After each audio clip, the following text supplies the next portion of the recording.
Halo semuanya, salam damai Kristus bagi kita semua. Kembali lagi bersama saya dalam channel ini. Dan pada kesempatan kali ini saya ingin kita menyaksikan salah satu video dari seorang ustadz yang dulu pernah saya mengomentari juga videonya. Banyak sekali video-video yang saya buat untuk menanggapi video beliau, yaitu Ustadz Suharsono. Nah, beliau ini nampaknya memang belum waras karena beliau masih mau mengomentari tentang kekristenan, dan sebenarnya bukan masalah waras atau tidaknya, tapi memang ajaran mereka itu memang tidak bisa hidup tanpa kekristenan. Karena kalau kita baca Quran sendiri itu hampir segala isi dalam Quran itu berbicara tentang Yahudi, tentang keyakinan orang lain, maupun tentang Nasrani. Dan itulah mengapa Muslim tidak pernah berhenti membuka mulut mereka tentang keyakinan orang lain. Jadi dengan kata lain, tanpa keyakinan orang lain, Islam itu tidak akan bisa hidup. Mari kita simak saja video kali ini karena ada beberapa hal yang ingin saya tanggapi dalam video beliau. Mari kita lihat cuplikannya yang pertama. Pada kesempatan ini kita ingin membahas tema yang sebetulnya sangat umum, siapa itu Yesus itu. Dan kalau pertanyaan ini diajukan kepada umat Islam, kepada orang Yahudi, kepada orang Kristen, jawabannya beda-beda sekali.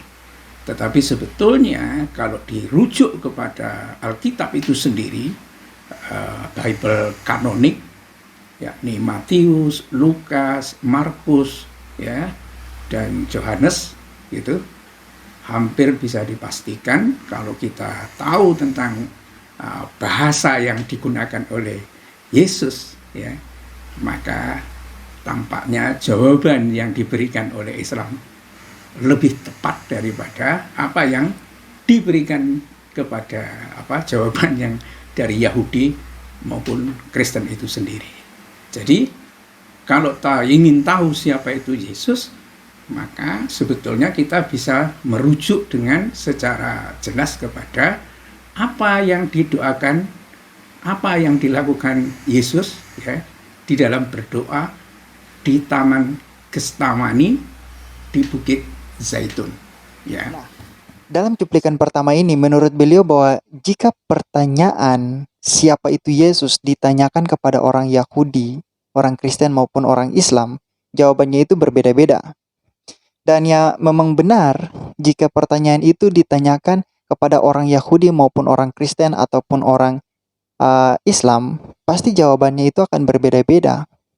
Orang Yahudi akan menjawab bahwa Yesus adalah orang Yahudi yang pernah hidup pada zamannya, walaupun mereka tidak percaya bahwa eksistensi Allah di dalam Yesus Kristus itu ada, atau dengan kata lain, mereka itu tidak percaya bahwa Yesus Kristus itu adalah Allah yang menjadi manusia untuk melaksanakan misi kemesiasannya. Kalau kita berikan pertanyaan itu kepada orang Kristen, maka jawabannya juga akan sama dengan orang Yahudi bahwa Yesus Kristus adalah pribadi yang pernah hidup, yang dengan kata lain bahwa Yesus Kristus adalah pribadi nyata. Namun berbeda dengan keyakinan orang Yahudi bahwa Yesus Kristus itu bukan Tuhan atau bukan Allah yang menjadi manusia. Orang Kristen malah percaya bahwa Yesus Kristus adalah Tuhan yang menjadi manusia, Allah yang menjadi manusia. Jadi di dalam diri Yesus Kristus terdapat esensi eksistensi keilahian. Dan juga umat Kristen yakin dan percaya bahwa dialah Mesias yang menggenapi segala kitab Taurat dan kitab para nabi yang ada di dalam perjanjian lama, itu yang diyakini oleh umat Kristen. Sedangkan Islam sungguh sangat disayangkan karena hanya Islam yang suka bermimpi dalam balon hayalan tentang pribadi Yesus Kristus. Karena data Quran tentang Yesus Kristus sendiri sangat jauh dari kenyataan. Kalau berbicara tentang Yesus Kristus, jika menurut Muslim adalah Isa Al-Masih, maka Muslim harus menanam kepalanya di dalam pasir Arab Saudi abad ke-7 yang melahirkan dongeng Isa Al-Masih di dalam Quran. Karena mulai dari kelahiran Isa Al-Masih, ibu Isa Al-Masih, dan juga proses penyalibannya itu tidak pernah terjadi menurut Quran. Tetapi Quran sendiri tidak dapat membuktikan secara otentik di mana letak kebenaran dari klaim-klaimnya itu. Nah, itu hal yang pertama. Sekarang hal yang kedua. Di sini kita dapat lihat kebodohan beliau dalam menggunakan logika beliau. Dan memang itulah yang harus dilakukan saudara-saudara kita yang muslim ketika berbicara tentang keyakinan orang lain maupun keyakinan mereka sendiri. Mereka harus menaruh otak mereka di dengkul dan isi kepala mereka itu harus diganti dengan butiran pasir Arab Saudi pada abad ke-7 yang mengharuskan mereka mematikan otak mereka untuk berpikir tentang Kristen maupun Islam. Itu yang harus dilakukan oleh muslim.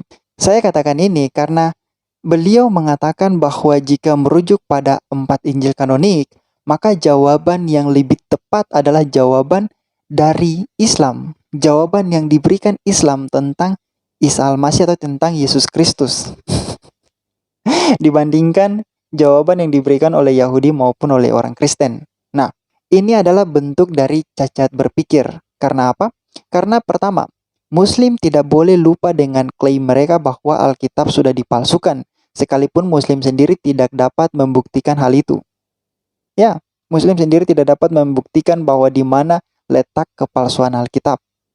Apa yang dipalsukan, siapa yang memalsukannya, tahun berapa dipalsukan, dan di mana kita dapat menemukan aslinya. Muslim tidak dapat membuktikan klaim-klaim itu. Jadi apapun yang terjadi, Muslim tidak punya hak untuk menggunakan Alkitab sebagai tolak ukur untuk melakukan pembenaran terhadap dirinya sendiri.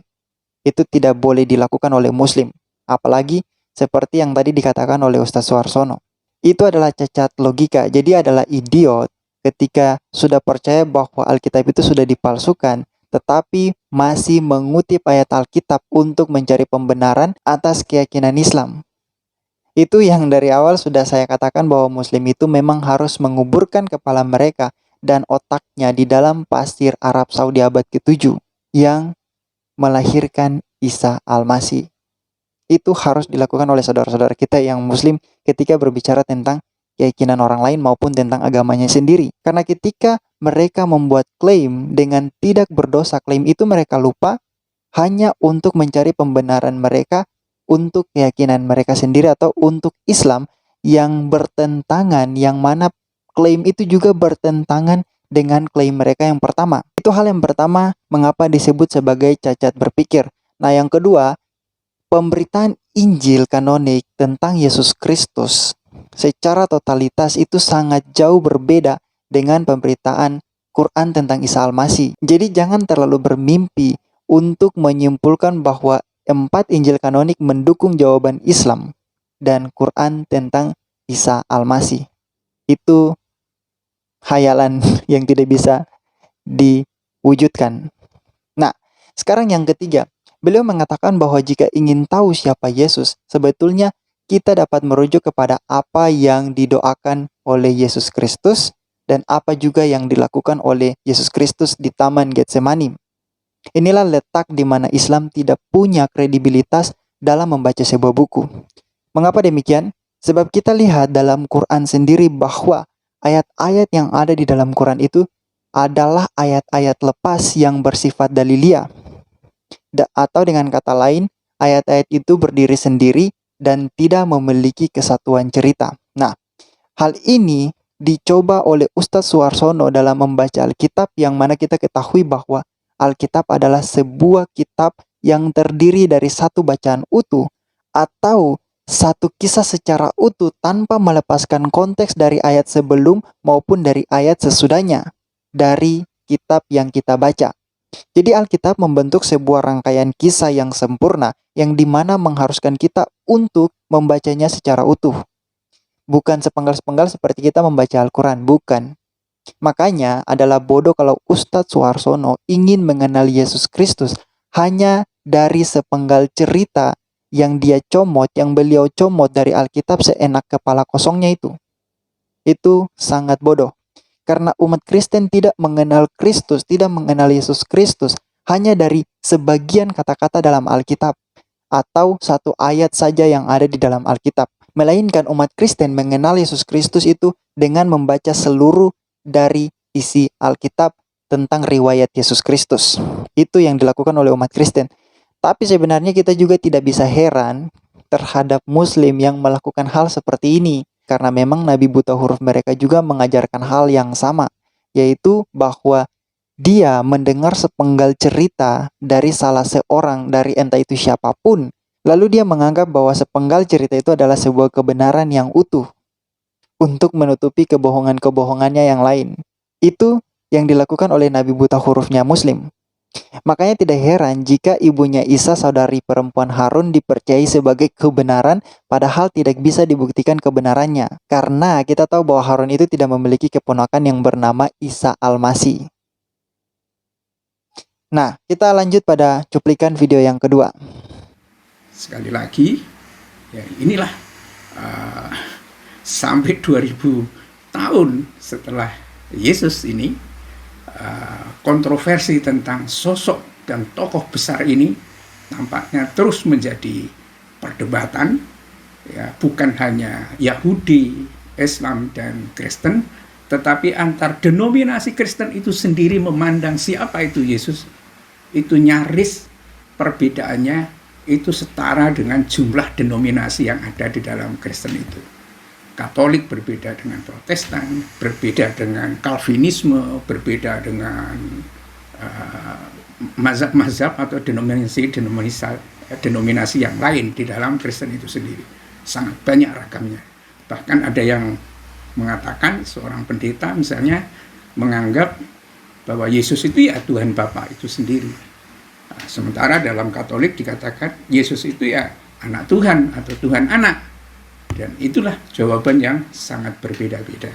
Untuk cuplikan video kedua ini, beliau mengatakan bahwa perdebatan tentang siapa Yesus itu masih terjadi di dalam denominasi-denominasi gereja dengan mengatakan bahwa Katolik, Protestan, Calvinis itu berbeda pandangan tentang siapa Yesus. Beliau mengatakan bahwa perbedaan itu nyata dari anggapan bahwa ada seorang pendeta yang mengatakan bahwa Yesus itu adalah Bapa, sedangkan Katolik mengatakan bahwa oh tidak, Yesus itu bukan Bapa, bukan Tuhan Bapa, melainkan Yesus itu Tuhan Anak atau Anak Tuhan. Nah, saya tahu bahwa maksud beliau ini adalah orang Kristen yang menganggap bahwa Yesus adalah Bapa itu sendiri atau nama dari Bapa itu sendiri, seperti yang akhir-akhir ini sedang dibahas dalam kalangan kita umat Kristen. Namun inilah letak kesalahannya, bahwa beliau itu memang sebenarnya sangat bodoh dan tidak paham tentang iman Kristen, tapi mencoba membuka mulutnya untuk berbicara tentang kekristenan. Supaya menjadi jelas, saya akan jelaskan hal ini sedikit. Pertama, Kristen yang benar adalah Kristen yang berdiri atas ajaran yang ortodoks dan apostolik, atau suksesi para rasul, atau dengan kata lain bahwa mazhab kekristenan yang benar itu harus berkesinambungan dari para rasul sampai kepada kita yang sekarang. Yang kedua, pemikiran tentang Yesus adalah Bapa itu bukanlah pemikiran Kristen yang benar, karena tidak ada satupun tulisan dari para rasul, entah itu dari ke-12 murid Yesus sampai kepada Rasul Paulus, tidak ada satupun dari mereka yang menyebut Yesus adalah Bapa. Dan yang ketiga, Katolik, Protestan ataupun Calvinis itu menerima hal itu, bahwa Yesus bukanlah Bapa. Protestan, Katolik, dan Calvinis itu menerima bahwa Yesus bukanlah Bapa. Yesus adalah pribadi yang berbeda dari pribadi Bapa, tetapi memiliki satu hakikat dengan Bapa. Itu yang dipercayai oleh Katolik, Protestan, dan Calvinis, dan tidak ada perbedaan di sini. Karena itu adalah iman yang ortodoks dan apostolik atau sesuai dengan suksesi para rasul. Nah, jadi adalah bodoh untuk menyatakan bahwa Katolik, Protestan, ataupun Calvinis berbeda pendapat tentang siapa Yesus. Itu klaim yang bodoh, klaim yang tidak berdasar. Nah, yang berbeda pendapat tentang siapa Yesus Kristus itu adalah Oneness Pentecostalism, yang akhir-akhir ini muncul dengan kedok kekristenan. Dengan kata lain, bahwa pemikiran Oneness tentang Yesus adalah Bapa bukanlah pemikiran yang ortodoks dan apostolik. Dan itu sama saja dengan menghujat kemuliaan Allah. Hal ini sama seperti yang dilakukan oleh Islam, yaitu menghilangkan misi penyelamatan Allah dalam Yesus Kristus kepada umat manusia dengan menghujat penyaliban Yesus Kristus. Itulah yang dilakukan oleh Islam. Jadi bisa dikatakan bahwa Oneness Pentakostal itu adalah sahabat dari Islam, sahabat karib. Karena mereka itu sama-sama menghujat Allah. Mereka adalah sahabat yang sama-sama menghujat Allah. Untuk mengenal pemikiran dari Oneness Pentecostalism yang dimaksudkan oleh Ustadz Suharsono bahwa Yesus adalah Bapa, ada Kristen yang mengatakan bahwa Yesus adalah Bapa, maka saya akan taruh linknya di dalam kolom deskripsi. Dan silakan saudara-saudara simak supaya, khususnya juga untuk saudara-saudara Muslim, supaya saudara Muslim lebih pintar mengenal iman Kristen yang benar, bukan mendengar dari isi Quran, karena Quran itu tidak tahu apa-apa tentang iman Kristen. Oke? Jadi jangan datang dengan klaim Quran untuk menghakimi iman Kristen. Itu kalian sama saja dengan kalian datang dengan kepala kosong tanpa pengetahuan, lalu datang menghakimi keyakinan umat Kristen. Dan juga supaya kalian tidak sama seperti Ustadz Suharsono yang tidak tahu tentang iman Kristen, tapi dengan tidak tahu malu dan tidak tahu diri seperti nabi beliau, nabinya yang buta huruf itu, membuka mulutnya tanpa pengetahuan tentang keyakinan orang lain. Itu saja yang ingin saya sampaikan untuk menanggapi video beliau. Kita akan jumpa di video berikutnya. Tuhan Yesus memberkati.